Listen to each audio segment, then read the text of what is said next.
Hello, everyone. This is Dr. J, host of the Sexuality Space. Welcome to our live event. My silent co host, Misha Elliott, is behind the scenes preparing the tweets for today. And as everyone is gathering into this live space, I wanted to share some information for those listening to the replay.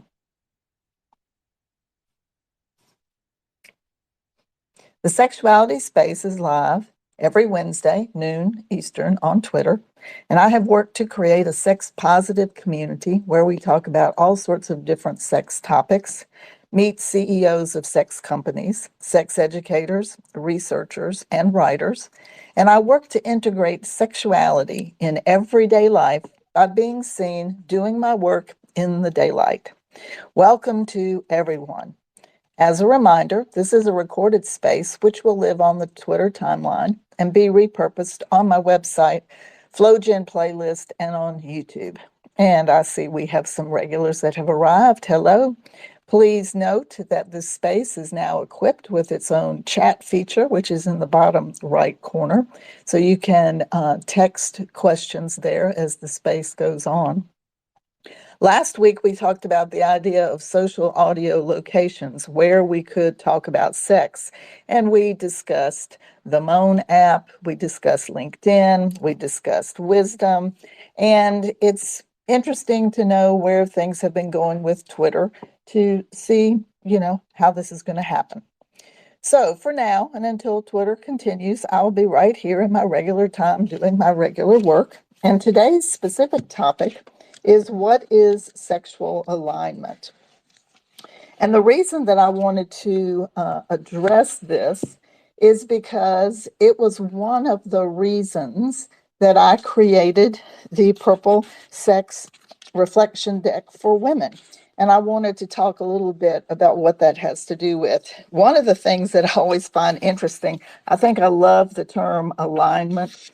We see alignment in so many places in our life. We can have the car needs an alignment, and we know what it's like when we're jumping around and things aren't working the way they're supposed to. And then we have, text alignment. Is it left centered, right centered, justified, side, middle, top, bottom, graphing? We have all of these things there related to alignment. And then we have the body. Ankles, knees, hips, shoulders, ears. What is the alignment? So in the process, I realized that a lot of people never talk about what is sex alignment. And for me specifically, when I think about people, men or women, getting what they would like out of sex, I put that at the highest level of importance to the individual, which is why I've been calling it purple sex, the sex that you can get that you've not yet had. So when I think about alignment, and specifically purple sex alignment, this is about working a shift in your perspective. And a lot of times in our life, we aren't given the opportunities to think differently or to hear new ideas or to have spaces where we can consider the areas that need alignment within ourselves. And so my alignment is talking about a full body understanding of your own sexuality. And so it's a holistic way that you can know yourself as a sexual being so that you can nurture and grow your unique and wonderful sex, that purple sex. So alignment actually occurs in 4 parts of your body. We have the physical, we have the emotional, we have the mental, and we have the spiritual. And these are 4 distinct areas that provide a different sexuality experience. And whether we know it or not, they're interconnected. And I think that's the part that is fascinating, especially historically as a therapist, to hear people come in and say that they had a concern in one particular area, and you could investigate and determine that it might actually have occurred from another particular area. And some of this is, again, in that perspective, how we are looking at our sex, how we think about it. And so one of the things that I did in the creation of the idea of purple sex is to look specifically at areas of sexuality For instance, for the deck, it's self-intimacy, sensuality, fantasy, gender, sexual orientation, sexual behaviors, pleasure, body image, and desire. And I assist folks in taking a look at those particular items through the lens of the physical, of the emotional, of the mental, and of the spiritual. And when we can begin the alignment of those particular things together, then that's going to make life in general more balanced. A person can become more self-aware. The way we're taught in the United States, anyway, is that sexuality is not very much a formal education component. And I've talked about this many times about even professionals, medical doctors are not given the education and training. So when we go in with a specific concern, they actually know how to assist us or help us or point us in the right direction for resources. They may only be able to give their personal opinions versus what their professional opinions might be. And so sometimes we never get someone that tells us, you are your best resource. How can you create time and energy and rituals and events that allow you the space to figure out what you believe about your sexuality, how you want to express your sexuality, areas in that sensual nature, what you see, what you taste, what you smell, all of those things in the sensory components come in to add that element of wonderfulness related to our sexuality. And those are the kinds of things that, for instance, in this particular alignment, if we create that space to do that investigation, then we're going to be fuller about who we are as a sexual being and a sexual person. And I think I wanted to just stop and to really put that idea out there for folks to consider, that when you become your authentic sexual self, you need to do that first for yourself and understanding who you are, how you're put together, how you experience and think about and feel about sexuality, and how that aligns with your value systems and your higher level thinking and thoughts, choices, everything, direction in your life, that those are the important things that relate to sexual alignment. When you have all of that clear for yourself, and if you choose to invite someone into your space related to sexuality, you're going to have a lot more information that you'd be able to share or talk about in terms of what you like, what they like, how communication happens, and where you can go with sexual alignment. So those are some of the main points that I wanted to address today. And Brent, I see that you're in the space. If you're interested in a space where you can chat, please feel free to request the mic, and we can talk about some of the alignment concerns that people have and the best way to go about this. Mish, I see that you have put some things in the nest. I appreciate that. So over your head, if you've not been in a space before, there is the first link is to a blog post that I wrote that I've talked a little bit here. And the second one is my Black Friday offer for women to get purple sex cards, to get coaching directly from me, and to be part of a community where we can work together to support each other in getting the alignment of sexuality that we would like. And we have the Twitter space link, and if you want to tweet that out, that would be delightful, so that you could let people know that you're in the space and that we're having this conversation. There is a lot of misinformation that exists out in the world. And one of the things that I have always wanted to do is to be a resource for people to know where they can go to get information. And if I don't know what that information is, to figure out where that place is and to help someone get it. So one of the things that I know that people ask a lot is, um, what does alignment mean specifically? So, I always go back to the beginning of an alignment being an adjustment or positioning of parts. So, if we look at this from the physical, emotional, mental, and spiritual, we're dealing with how do those four parts position together? And then you may be drawing different lines where you have a concern that you want to address and you want to discuss the feeling component. So if you start with the feeling component, then you see how all of the other areas adjust and come into alignment related to that. And I think sometimes when people don't stop and consider their sexuality, then they're building up information inside them that could be hurtful or harmful for their personal use, as well as if you so choose to share with another person.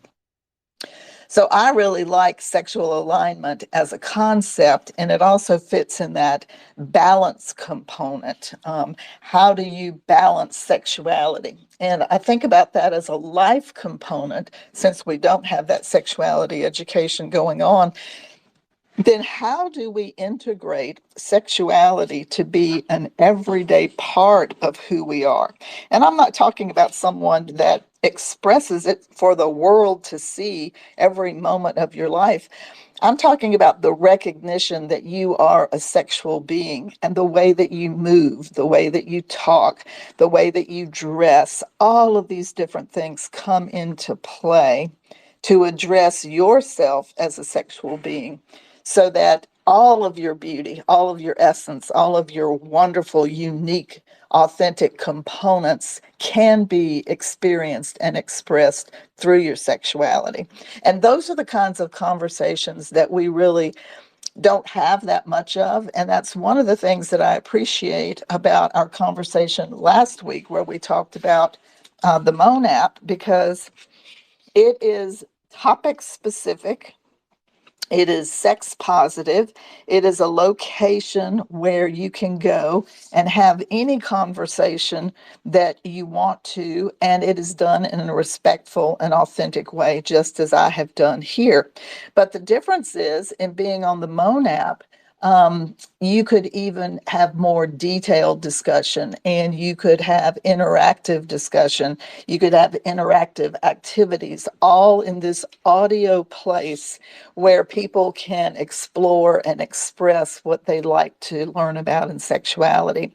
And the really nice part about that is having an anonymous feature so that you may want to step into a sexuality space, but you're uncomfortable in that place, and people don't have to know that it's you. So you can have an anonymous notification as a user, and then you can step in and go, what is this space all about? What are they talking about here?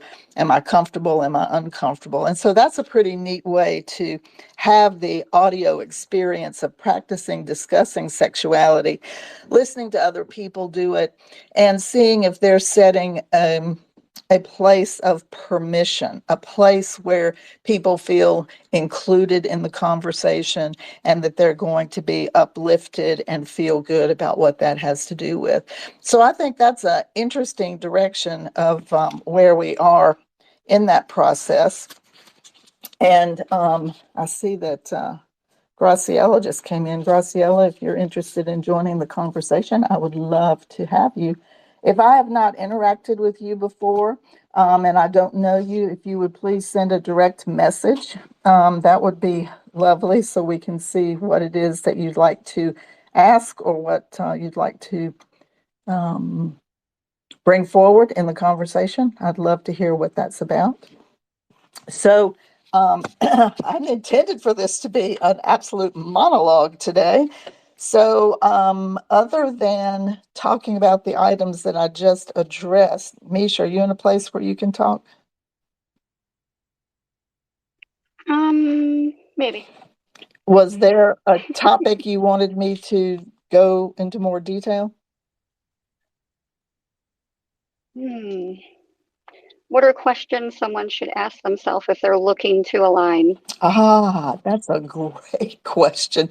You know, it's funny. I think the first place to start in that direction is, are you someone who makes the statement, I am worthy, I deserve more, I believe in myself, I am unique, I am beautiful, my soul is full?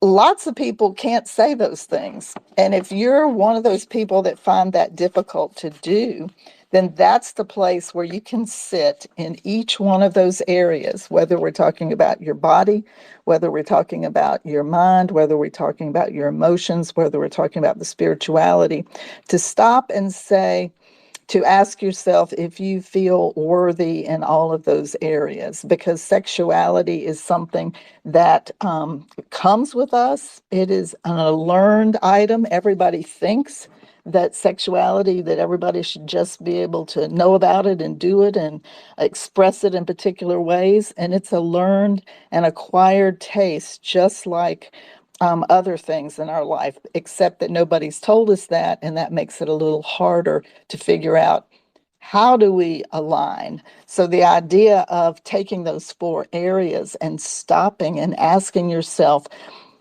what are the strengths that I have in those areas? What are the areas that I feel like I need to provide more in myself in those particular areas? And that's the kind of place where people have a hard time just stopping and asking any kind of question related to sexuality. So sometimes it's tiny and small to sit in that space and say, it's okay for me to sit with myself and consider all sorts of different things. I know one of the things that I like to do in helping people in this process has to do with the sex history. And a sex history is all about developmental items. It is how you've experienced sexuality throughout your life. That could be affection and intimacy and connection. And it doesn't always have to be negative components, because I know a lot of people immediately might think about violence or sexual assault. But in the big scheme, sexuality is a birth to death proposition. And we want to mark all of the different items along your journey to see which ones you feel like have had the most impact on you. And when those things have that impact, how do you then take them apart? Asking the question that Misha raised, how will I know where to start? So if you start with your own self, which is the place that's going to have the most power and the most information, you can do it by these four areas and address pivotal points in your life where you can say, this impacted me for these reasons. So hi, Brent. Hi, Dr. J. How are you? I'm great. How are you today? I come every week to listen to your space while I work away, and I enjoy it. But I'm glad that I can speak with you in your weekly space, and I uh had an opportunity to go to uh, a sex education seminar about disability and sexual orientation. Wow, well, that's excellent. What did you come away with? Hmm. Uh, if I came away with be how how to be how to be an ally of somebody's like of and how to become an ally, and how to be accepting of somebody's sexual orientation. Wow, those are two wonderful things. So I hope that the information that you heard reminded you of being in this space, because permission to be who you are is so important, and to be able to couch that for the people around you and in that space is such an honoring thing to do. So I'm excited for you So did you bring it home and you get to share that in your work environment and your life? Yes. Well, that's pretty exciting. Was this a regional or a national event that you went to, Brent? It was a local event. Nice. And was it specific to a sexuality organization that was putting it on? It was it was the university in my local city. Oh, that's absolutely wonderful. One of the things that I appreciate about our local universities is when they have Sexuality Week dedications so that you can have different speakers come in and highlight different topics or social justice issues or different things like that.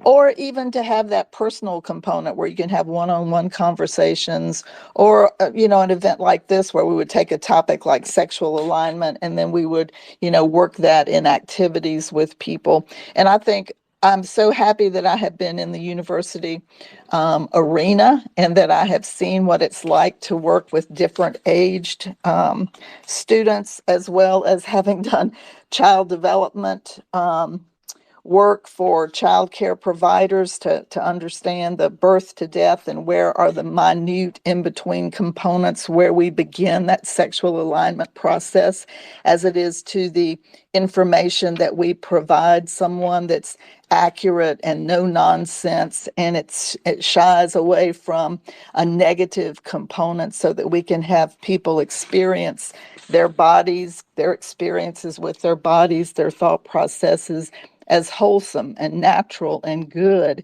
And those are the kinds of things that I think really come together to help people appreciate that this is an area of their life that while we haven't talked about it, we can begin the conversation about it. And there are so many different directions that we can come in. So from an ally perspective, Brent, did you come away with like your top item on how to be an ally?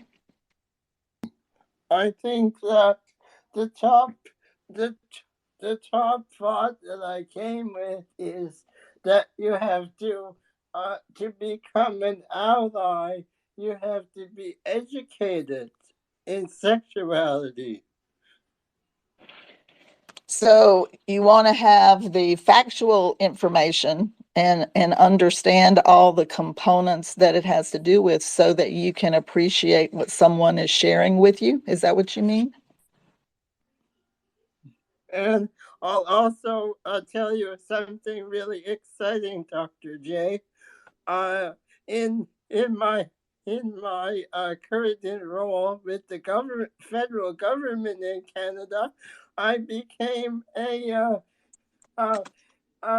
LGBT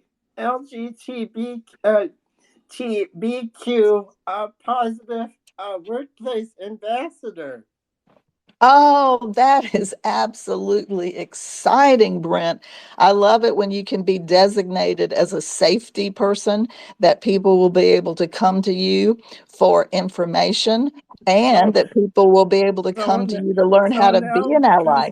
because I am an ally and a positive space ambassador, I am on the planning committee within my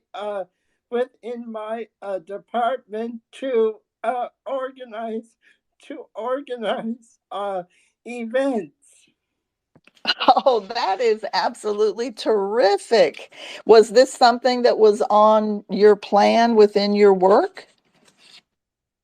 Well, it aligned it.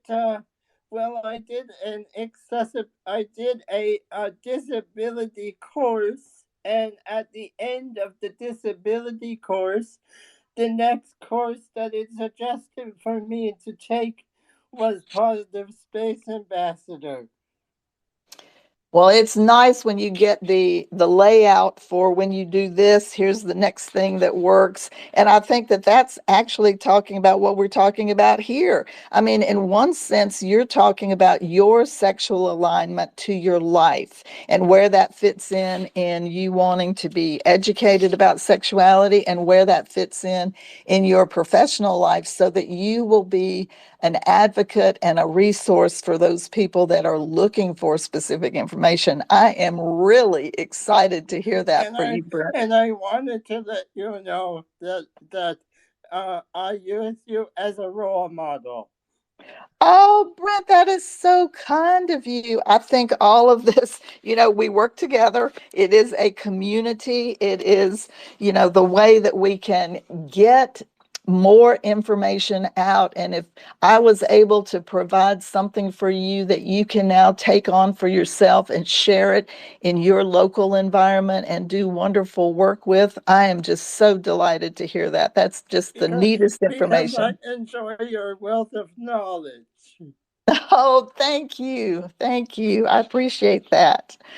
Um, so, in terms of sexual alignment, do you see this as a concept that you'll be able to use in your new role? Yes. Where do you think you'll start? Not sure. You're not sure. Well, that's always a good place to sit there and go, I need to think about it some more and let me figure out where this fits. Do you think when people contact you that they're going to be thinking about things from the physical, the emotional, the mental, or the spiritual directions? I think it will this this sexual alignment uh will align with a uh with being with uh figuring out which sexuality category a person belongs in. Gotcha.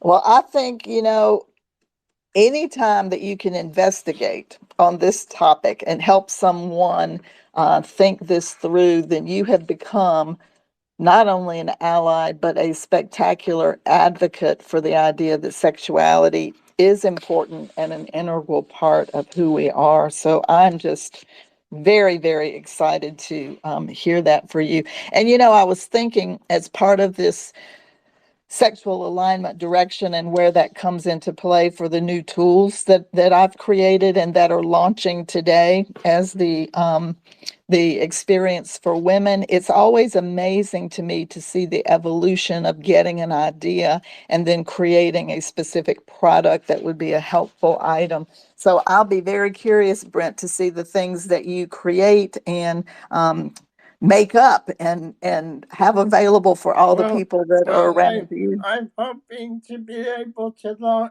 launch some like two or some like 2 or 3 minute videos about the different sexual orientations. Oh, that's a great thing. There's Jacksonville, where I live, has their local PFLAG organization, and their website has some absolutely wonderful videos. You might get some great ideas about that there. Following your sexual journey that you're on with your book writing and everything that you're doing. So I know that you will be behind me and supporting me in the timeline. You've got that right. I will definitely be supporting you, and I appreciate all the things that you've shared with me today. And I see that Graciela has come up on stage. Graciela, where have you been? I've been missing you on my timeline. Hi, good afternoon. I was about to say good morning. Hello, Misha. Hello, Dr. J and Brent and Sherry and everyone. I'm so glad to be here.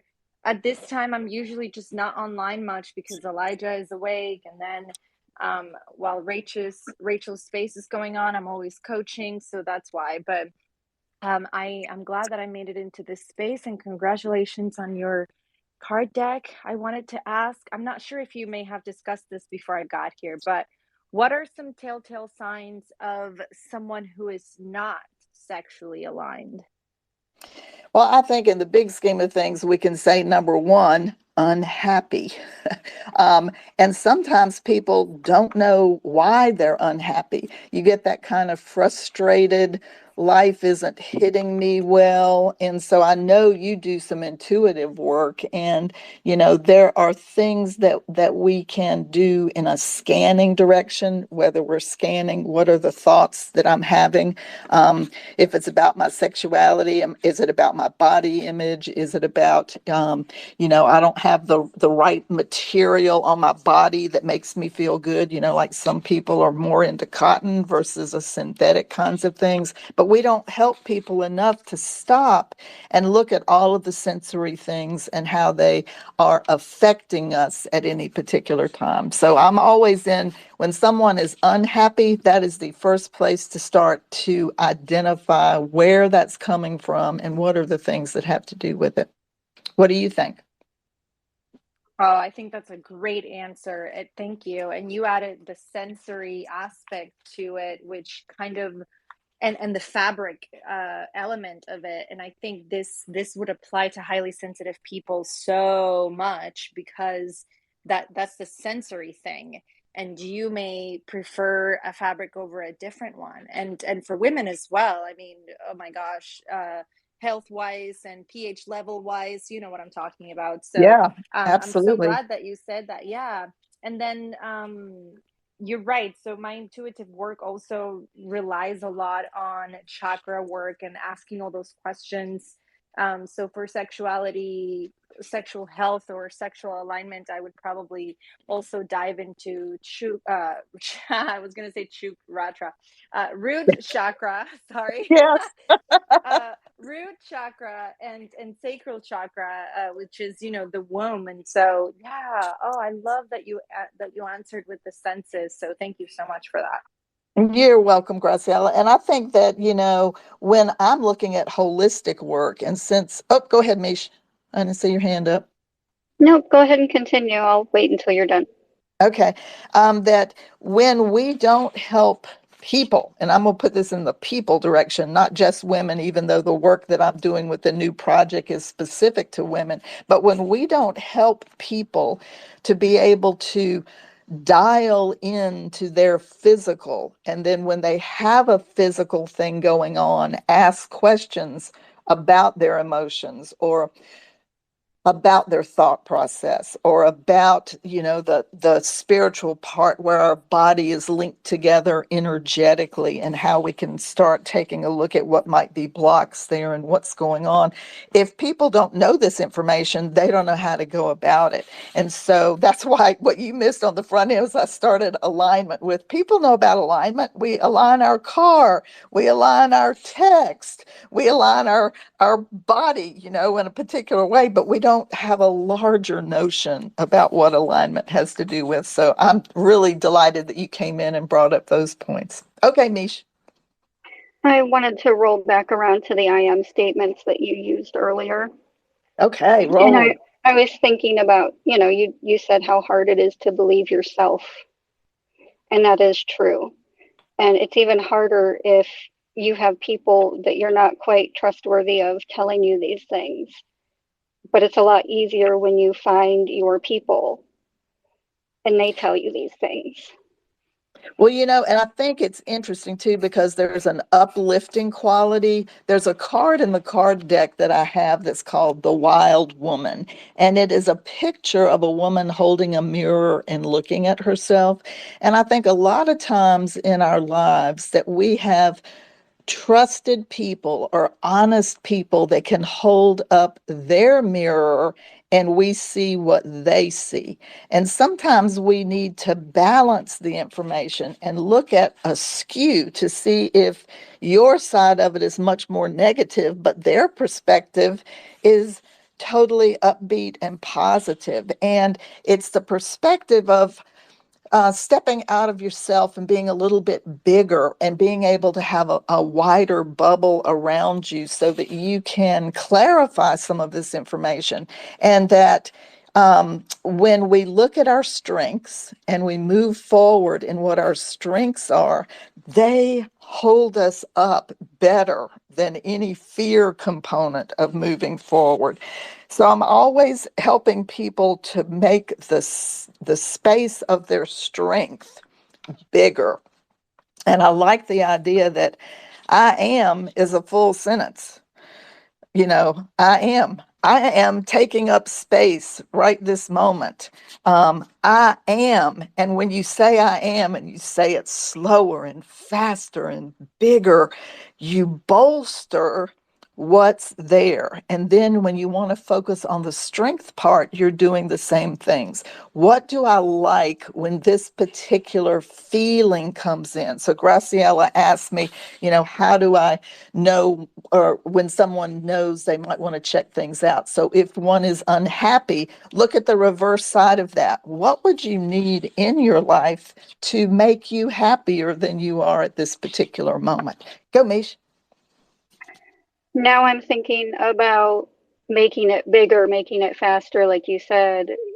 And that makes me think of the Yoga with Adrienne on YouTube that I do. And when she tells you to do the star pose or the mountain pose, or, you know, you're doing these big, wide, taking up space, that's a great time to use those I am statements because you're taking up space and you're showing yourself that you're worthy of that space. Oh, I love that. And you know, I love yoga with Adrienne. And you're tapping into, you know, here's the body experience, you know, within that movement. And one of the things that's in the card deck is doing different meditations. And one of the meditations is a walking or moving meditation, depending upon what your body is capable of doing. And I think, and I'm sitting here, you can't see me, my arms are spread out. I'm making this space all around me right now, like here you all are, join in this space. We'll make I it big and you'll be able to feel it. Although I know you can see I did that. it too. You did it too. I bet I did it while I Graciela's was over there talking. doing it. And I I love love it it. because if you bring your hands from your heart, like your fingertips are at your heart, and you bring that forward and out, I mean, it's like you're spewing this wonderful stuff out and making pink light be all around where people can feel good in your space and in your energy and in your joy and in your passion. And that's the stuff that's not like wonderful glue that helps us get to those places so that sexuality specific, we can start identifying and tagging the things that we've not identified or tagged before that we can take up space with. You would choose pink. Pink is a heart color. Graciela will back me on that. I could say green as well. Not according to these Twitter emojis, it isn't. That's funny. That's funny. So I love it. You said taking up space, and that was such a great example to talk about yoga because we know people do the yoga part in a physical direction, but we also know that people do yoga in the meditation direction. So we're getting a physical body and a spiritual body working together at the same time.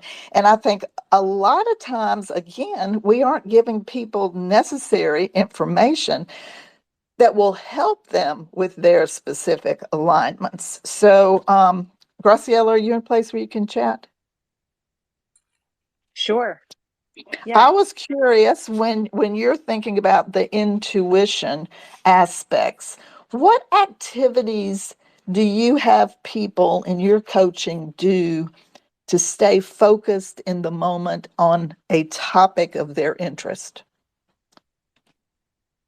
I mean, people will stay focused if the topic interests them.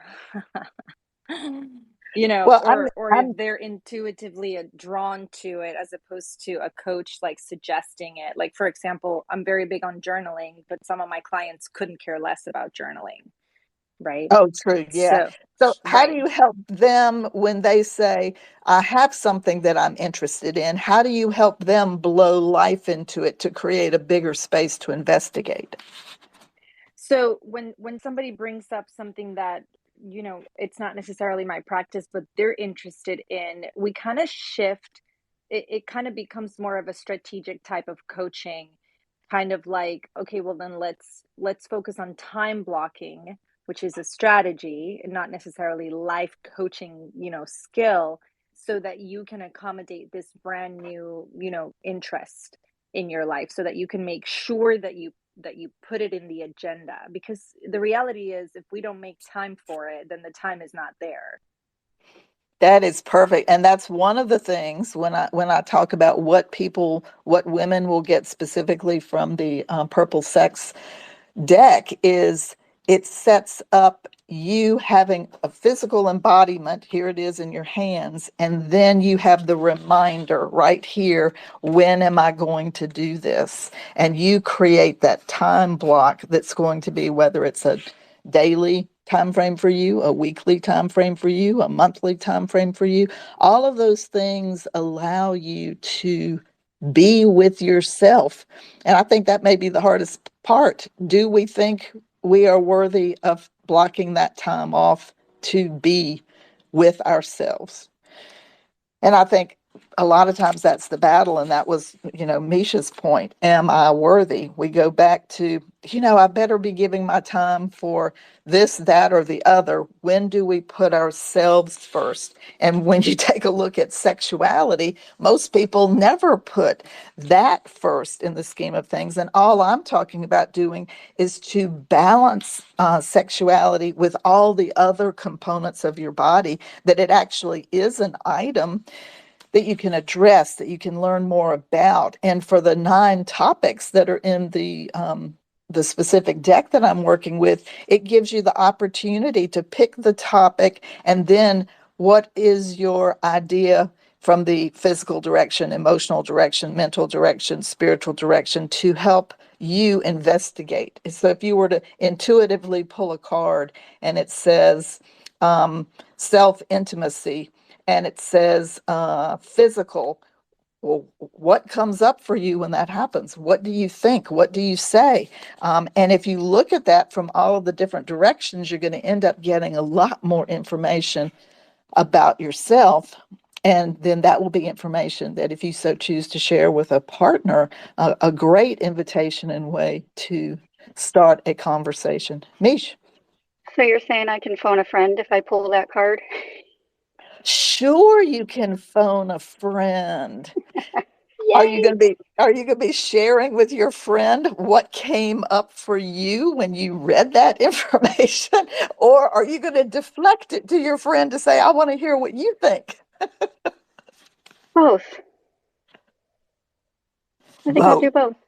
Yeah, and that makes the deck be a tool for discussion. So I've looked at it from several different directions of how people can actually utilize this for conversation. If they want to have a conversation with someone else, it could be totally a private discussion with yourself, because we don't spend enough time looking at us and thinking about us. And I'm going to give, Misha, don't die laughing too much here, but I'm going to give a example of helping a writer figure out a Oh, particular scene. And the writer said, I don't know how to think about this. And the discussion was, well, you need to have a naked day. And they're like, what? I said, well, in order to have the experience of what you're trying to write on the paper that is happening for this character, you kind of have to be in touch with something in your own this was a self. real conversation. I witnessed it. Yeah, it was a real conversation. We know it was a real conversation. And we even got confirmation because we laughed and said, when you decide to do your naked day so you can address this character from all of these different directions, we had a code word. And then we got we got a message on Twitter that Naked Day was happening. So it was pretty funny to see how that was happening. But it's the checking everything out in different components and taking things apart in your sexual self so that you can move toward alignment. And I think for some people, and Graciela, you may agree with me on this, I don't know, that if you're thinking about the intuitive nature, or you're thinking about the chakra system in your body and that alignment visually and energetically is really expressed. So some people may have had the experience where they utilize that particular thinking and other people haven't. So sometimes it's a matter of how many different ways can we present information so it is accessible in the same way that you may be a visual person and you take something in, or you're an auditory person and you take something in. We learn in so many different ways, and we have a representational system that fits for us. And as a helping person, we're trying to find the best mechanism that's going to meet the needs of the person that's in front of us. Graciela, do you have a way that you go about that? You mean for myself or for my clients? Either one. Oh, so I'm very excited for your card deck because I do, like you said, time by myself is, I don't know what I would do without it. I wake up before everyone else every day, and it's not to do anything significant for anyone else. I really just stretch and, journal and pull a card. So every day I have this practice of just pulling a card a day. It helps me with, getting to know all of these card decks and whatnot, because otherwise I don't have time to study them deeply. And so it's a great tool that I already practice, but when it comes to my clients, it's really all like a poking around, asking questions, and then deciding what to experiment on, and hopefully they do it. And I've had clients who simply just don't really commit until somebody else tells them that it's working for them, or they find it somewhere else. It's like they don't take it from me, they take it from other sources, and then they're like, oh yeah, what you said resonated now that I've kind of confirmed it somewhere else. Well, thank you for the vote of confidence. So it's just very interesting working with people. It's kind of difficult like that sometimes because there's a level of skepticism in everything that people do with people. It's a trauma thing, I feel like, or a cultural thing that we just don't trust other people to a certain extent. So, Well, yeah. I was going to say too, I love how you just said that, because I like that you identified a practice. And I think that in sexuality, most people don't consider that there should be anything, quote, quote, practice involved in the process of understanding yourself, and then how you might be with another person if you choose to incorporate that. And I think that reactivity is an interesting item. It's funny when I taught classes, if you decided to do a pop quiz, and you would, step up in the front of the room and you'd say, okay, take out that sheet of paper. And it would be like a wildfire just went through them. Oh no, I didn't read the homework. I didn't do this. My dog ate my paper. All of that stuff goes on, and it's contagious. And so I think when you just described that, I was feeling like the parent who said, this is a good idea. You should try this. And the child goes, yeah, I don't think so, but somebody else's parents said that and they like them, so it worked really well. So it's almost like figuring out the best way to provide information so people can connect with it. It makes it kind of interesting. Yeah, absolutely. This is one of the reasons why I love hosting my book club, because most of the books that I read are so in line with my coaching that I love being able to tell, to say to people, oh, look, this is something I've been speaking to you about forever. Now take it from Chopra. If you didn't believe me, now you can have Deepak Chopra, telling Yes, you and the it's same thing I've yes. been talking about forever. And I love it because it's like, when you have your finger on that particular pulse, then um, you can make them be your ally. So you've got these famous people that can say, yeah, look, we're on the same wavelength. We've got the same vibe going on. And I know that you appreciate what they have to say. So yeah, I like that.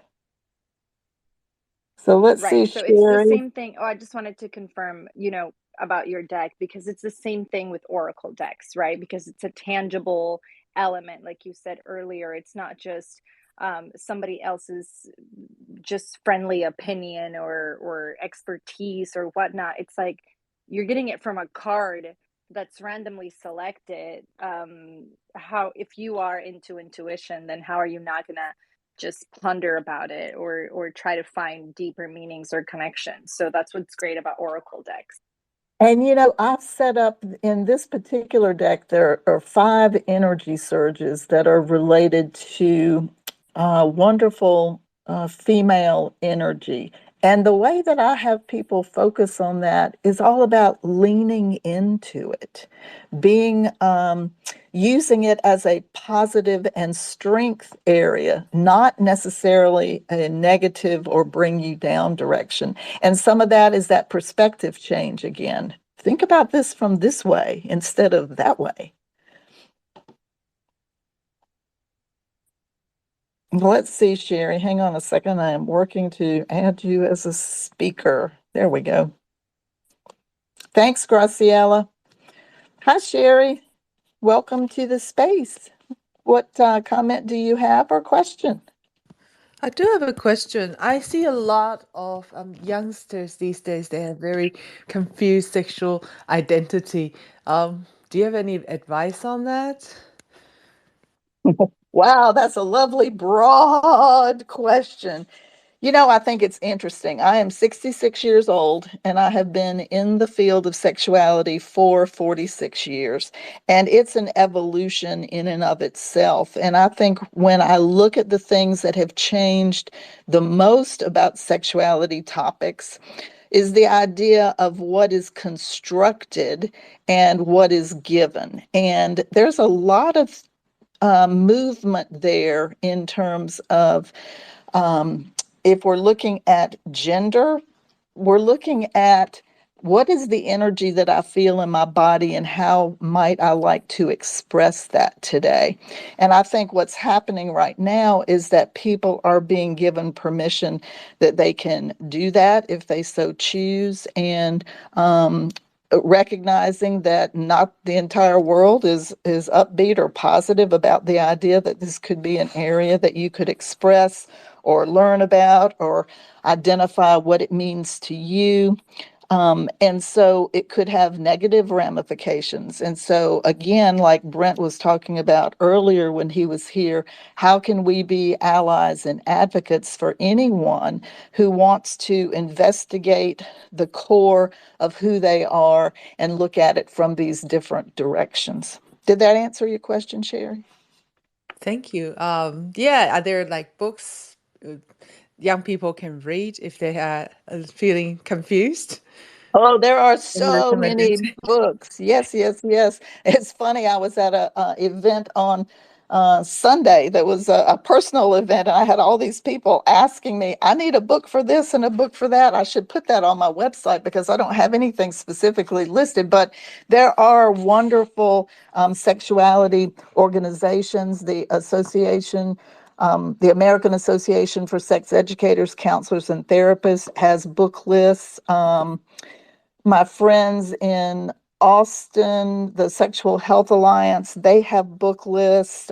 There are lots of like Scarletine is a website where you can get all sorts of sexuality information on every topic that you can imagine for children and teens. And this is for parents as much as children getting their questions. So there are lots of information. And again, I'm being the place to say it's out there, it's available. If there's something specific that you're looking for, if you send me a DM, I'll get you a reference point on that, Sherry. Yeah, well, I think the kids at teenager stage, they start to get, well, we don't want to control them, but a little bit harder to communicate with. Well, it's interesting. I think about I was the mom of a son, and it was always interesting in his soccer world. All of the soccer parents on the sidelines would come over and talk to me and ask questions. And what do we do about this? And how do I deal with that? And boy, we sure are glad that you're here because we don't want to address this. Can you just have a group and you talk to all the boys? And I'm laughing, going, no, that isn't my job. Your job is the parent. And it's to create the environment where they feel safer with you than they feel with anybody else. And at that teen time, that's the place where you want to know that as they're struggling with any decision that they're making, that they believe that you're their touchstone, that no matter what, they can come to you and that you're going to love them, that you're going to advise them well, and that it's important that that they have that place in their life. And I know so many young folks don't have that. And so I think that's one of the reasons that I've worked so hard to be a touchstone in that direction, whether it's for the parents of those children or I think about all the people that have held my business card forever and then came at the place when they had their biggest pain point, and it may have been 7 years later, that kind of thing. But it's how you set up that permission. I was always saying that if you have books in your house that actually integrate sexuality into an everyday kind of thing, that's a wonderful way for children to know that you're someone who can be approachable, and that you might be able to help them with this point or that point or the other point. And that's half the battle, is creating that approachability component. I'll never forget the first time that I had a student come into my um, college office and just started banging their head on the desk. And I didn't know at that moment what was going on. But the process was I had just finished a chapter in the book that was a topic he felt very passionate about and knew that he could not talk to anyone in his home. And then I was unclear on what that had to do with, but then I realized, Graciela, you're on speaker. No, I'm not. Sorry, that My was phone me. is muted. Oh, that's interesting. It's not on my end. Isn't that interesting? We're having Twitter fun things going on. But the Before I press, wander downstairs, I want to let everyone know I did put the pinned tweet from Scarlatine's Twitter in the nest. oh, lovely. Thank you, Mish. Thank you, Mish. The student was having layer upon layer upon layer upon layer of stuff that was going on. And what I didn't know is that he was from not only a very prominent family, but also a very prominent religious family, a very prominent religious political family. So you deal with layer of layer of layer of layer, and somebody still has to be a touchstone to help someone when they need to have that space to say, this is what's going on for me. And the content that they might hear is, throws them out of alignment with their mental processes, their emotional processes, and how they see themselves in that full experience. So yeah, it makes it interesting. But being there for them is the best thing that can happen. And research shows us that too. If a parent makes any attempt to be the sex educator in the family, they're going to see more positive results, and that their children are going to remember that than if someone denied it, ignored it, never discussed it. So putting yourself forward, even if it's a little tiny baby step, is a good thing. So I see that we're coming on the top of the hour. And Sherry, did you want to make a final statement, and Graciela, and then we'll be closing out for today.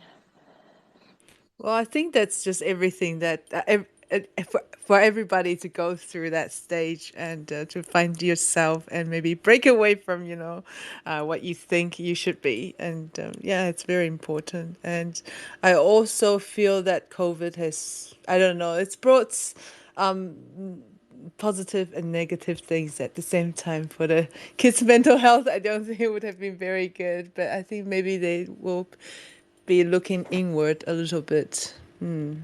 Yeah, And I yeah, appreciate that. I think you're right. I think, yeah, we've gotten definitely both. And look, here you and I are worlds apart having this conversation. And as Brent said, we each impact one another, and hopefully that'll be a positive thing that we can take forward. So I'm glad you were here today. Thank you for sharing the stage with us. Graciela. Yeah, I just wanted to say thank you so much and congratulations again. Thank you for bringing these topics that we need to hear a lot more of. And yeah, I hope you both have, and everyone else, a wonderful rest of your week. Thank you. Thank you, Graciela.